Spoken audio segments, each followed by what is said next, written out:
কিছু মুসলমান লুঙ্গি পরা, মাথায় গামছা ফেটা বাঁধা লোকের জন্য সমগ্র মুসলমান সমাজ বদনাম হচ্ছে।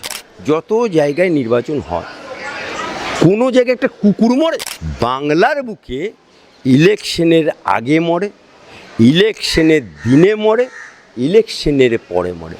আজ পর্যন্ত কোনো নির্বাচন নিরামিষ যায়নি, সে বামফ্রন্টের আমল থেকে শুরু করে আপ টু মমতা ব্যানার্জি পর্যন্ত। তৃণমূল পার্টিটা তো কোনো আইডিওলজি নেই। এই পার্টিতে কাকে পাবেন না বলুন তো? এই পার্টিটা হচ্ছে হরেক মাল পাঁচ শিখের দল। এই দোলা সেন মালটা কি নকশান? এই লুটাদের নায়ক হচ্ছে প্রোডাক্ট বাই দিয়ে অভিষেক ব্যানার্জি। ছবার যখন কারা পাস করেছে, কারা করেছে, দিতে পারেনি, এর জন্য দায়ী এই গাদ্দার মুখ্যমন্ত্রী, এই নিমক খারাপ মুখ্যমন্ত্রী এবং এসএসসি।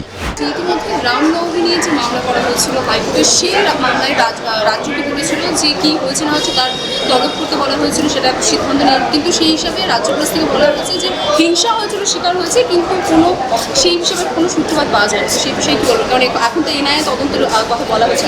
দেখুন, মুসলিম রাষ্ট্রীয় মঞ্চ এই মামলাটা পার্টি হয়েছিল বলে, এবং মুসলিম রাষ্ট্রীয় মঞ্চ প্রতিটা ছত্রে ছত্রে আমরা বাংলার বুকে মুসলমানরা হচ্ছে সংখ্যালঘু, কিন্তু মুর্শিদাবাদে সংখ্যাগুরু হচ্ছে মুসলমান। 85% মুসলমান বাস, 15% হিন্দুদের বাস। তো যেখানে সংখ্যাগুরু হচ্ছে মুসলমান, তাদের দায়িত্ব হচ্ছে যে সংখ্যালঘু যাদের, তাদের পূজা পার্বণ আচার অনুষ্ঠান সুষ্ঠুভাবে যাতে করতে পারে তার দেখভাল করে। কিন্তু আমরা কি দেখতে পেলাম কতিপয় এলিমেন্ট মুসলমান লুঙ্গি পরে ছাদ থেকে ইট মারছে, ছাদ থেকে বোমা মারছে, ছাদ থেকে মাথায় গামছা ফেটা বেঁধে বোম ছুটছে, কাঁচের বোতল ছুটছে। এবং এই যে কিছু মুসলমান লুঙ্গি পরা, মাথায় গামছা ফেটা বাঁধা লোকের জন্য সমগ্র মুসলমান সমাজ বদনাম হচ্ছে। সমগ্র মুসলমান সমাজের প্রতি সংখ্যাগুরুরা কুদৃষ্টিতে দেখছে। এই ব্যাপারটার জন্যই আমরা মুসলিম রাষ্ট্রীয় মঞ্চ এখানে সরাসরি আমি মামলা করেছি, পিটিশনার আমি। মুসলিম রাষ্ট্রীয় মঞ্চের ক্ষেত্রীয় সংযোজক হিসেবে আমি মামলাটা করেছি। আমি ব্যক্তি মামলা করিনি, সংগঠন মুসলিম রাষ্ট্রীয় মঞ্চের ক্ষেত্রে। এবং সেই ক্ষেত্রীয় সংযোজক হিসাবে আমার একটা দায়িত্ব আছে। পোস্ট নিলেই তো হবে না, পোস্টের দায়িত্ব পালন করতে। মুসলিম রাষ্ট্রীয় মঞ্চ কি চাই? ভারতবর্ষ দাঙ্গা মুক্ত, সমাজ দাঙ্গা মুক্ত, বাংলা দাঙ্গা মুক্ত। আর ইসলাম বলছে, ইসলাম মিনস শান্তি, পিস।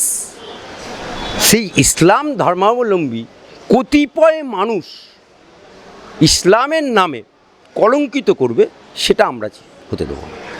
তাই আমরা মহামান্য আদালতের কাছে যারা ক্ষতিগ্রস্ত হয়েছে তাদের 1 কোটি টাকা ডিমান্ড করেছি, এবং ওখানে যেখানে বোম পড়েছে সেখানে এনআইএ দাবি করেছি, এবং পূর্ণাঙ্গ সিবিআই তদন্তের দাবি করেছি। আমাদের মহামান্য আদালত আমাদের আর্জিটা আজকে শুনছে, শোনার পরে ইন্ডিকেট করেছে, রায়ও দিয়ে আছে। মুসলিম রাষ্ট্রীয় মঞ্চ আজকে যদি শুধু এখানে বিশ্ব হিন্দু পরিষদ করতো, তাহলে মামলাটা রাজ্য সরকার যেভাবে মুভ করেছে, সিআইডির তরফ থেকে যেভাবে মুভ করেছে, মামলাটা একতরফা হয়ে যেত। কিন্তু যেহেতু এখানে মুসলিম রাষ্ট্রীয় মঞ্চ ছিল, তাই মহামান্য বিচারকও এটা সন্তোষ প্রকাশ করে যে এটা গুড সাইন। সেই জন্য মুসলিম রাষ্ট্রীয় মঞ্চের আর্জি মেনে এনআইএ তদন্তের প্রাথমিক পর্যায়ে রিপোর্ট দিতে বলেছে, তদন্ত করতে বলেছে, এবং সিআইডিও তদন্ত করবে। বোথ রিপোর্ট 10ই মের মধ্যে সাবমিট করতে হবে।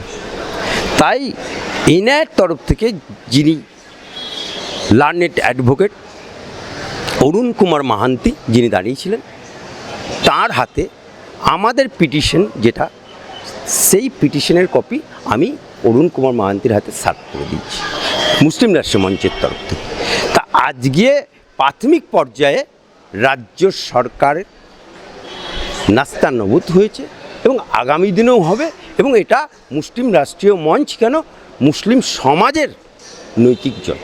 আচ্ছা, 10ই মার্চ বলা হচ্ছে, 10ই মে বলা হচ্ছে এনআইকে যে কি হয়েছে না হয়েছে প্রাথমিকভাবে জানাতে হবে হাইকোর্টকে, এবং তার পাশাপাশি চলছে লোকসভা নির্বাচন, বহরমপুরেও ভোট আছে।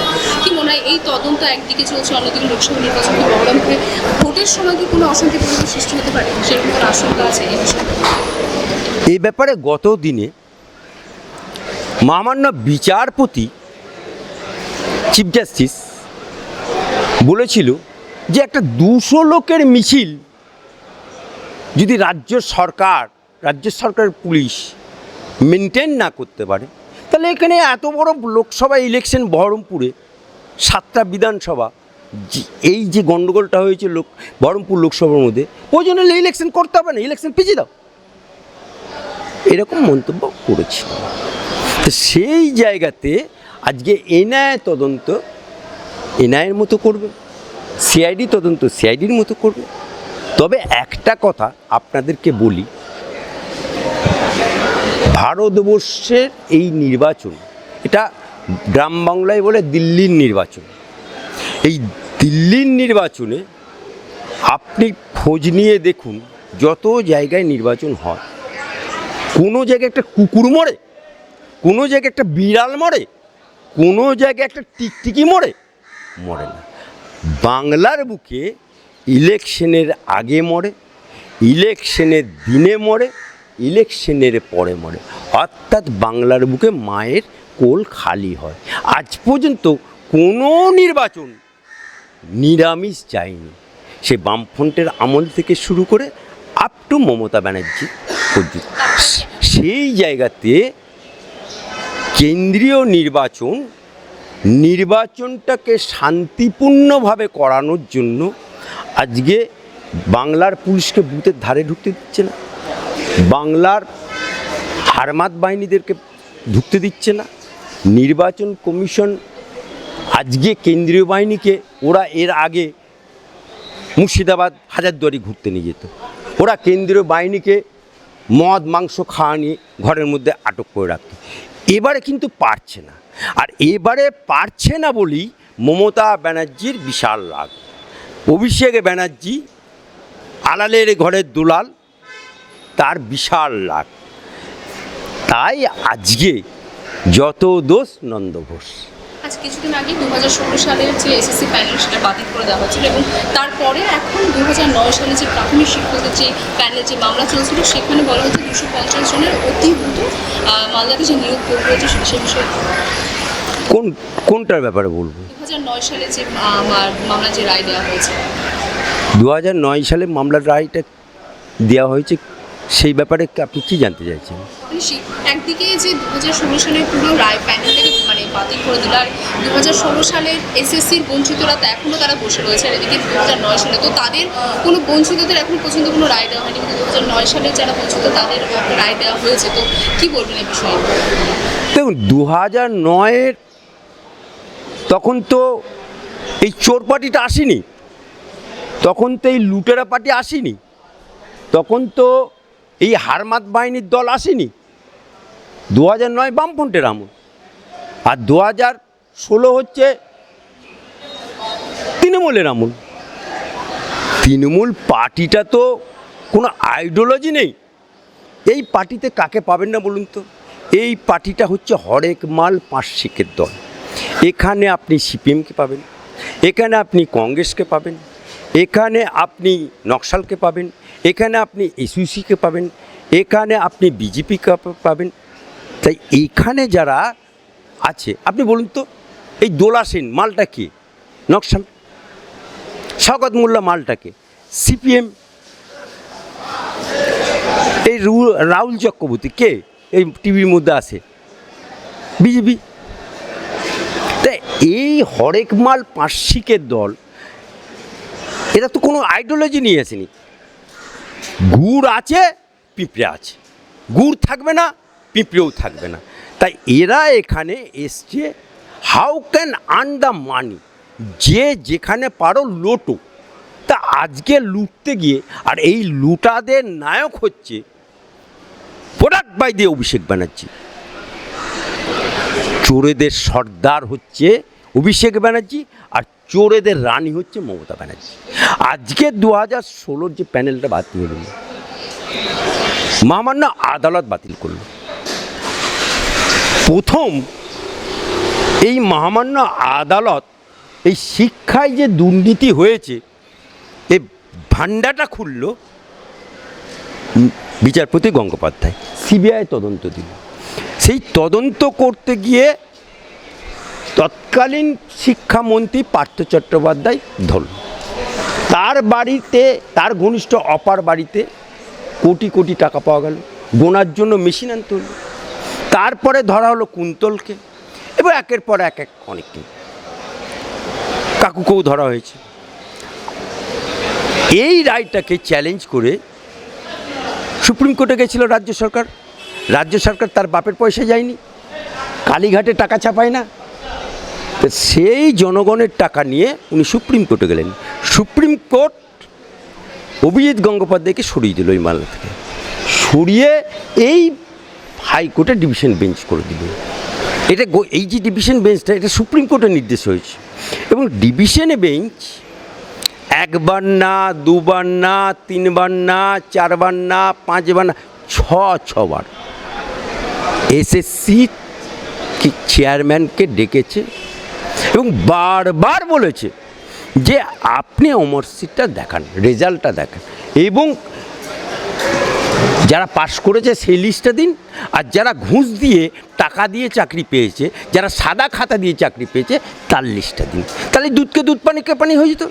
কিন্তু এই রাজ্য সরকার বা এসএসসি চেয়ারম্যান যারা আছেন এখন বর্তমানে, ব্রাত্য বোস, এ তো নাট্য জগতের লোক, নাটক করে খেত।